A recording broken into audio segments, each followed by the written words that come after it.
On va terminer avec Ferré, qui nous appelle de Guinée. Il est à l'Abbé exactement. Bonjour Ferré. Bonjour Juan Gomez, Comment allez-vous?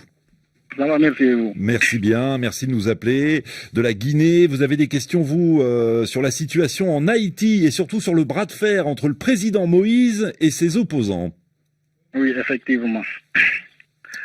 Le Conseil supérieur du pouvoir judiciaire haïtien a annoncé la fin du mandat du président Jovenel Moïse, alors que celui-ci maintient qu'il se termine dans un an. L'ONU semble donner raison au président Moïse. Alors, Juan, j'ai deux questions. Oui.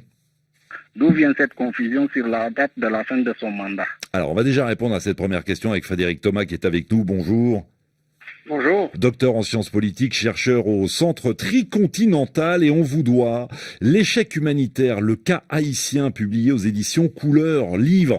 On est dans une situation pour le moins compliquée en Haïti. On a d'un côté le président Moïse qui soutient que son mandat court jusqu'au 7 février 2022. Et puis en face, nous avons les opposants qui affirment au contraire que son mandat est terminé depuis le 7 février 2021.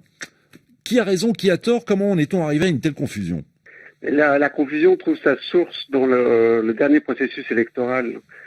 C'est-à-dire que celui-ci a commencé en octobre 2015 et selon la constitution haïtienne, le mandat des députés comme du président commence le 7 février qui suit le processus électoral. Mais le dernier processus électoral commencé en octobre 2015 a été interrompu pour fraude et n'a pu reprendre qu'au cours de 2016. Donc, selon le président, l'ex-président Jovenel Moïse, il a réinterprété la Constitution en disant que son mandat n'a pas commencé le 7 février 2016, mais le 7 février 2017 lors de son premier jour d'investiture.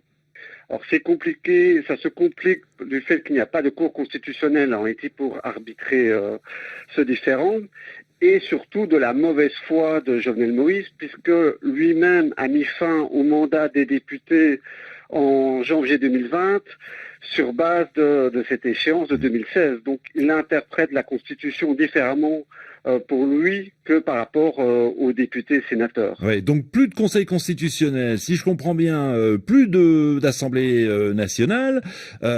Qui peut départager les deux camps alors?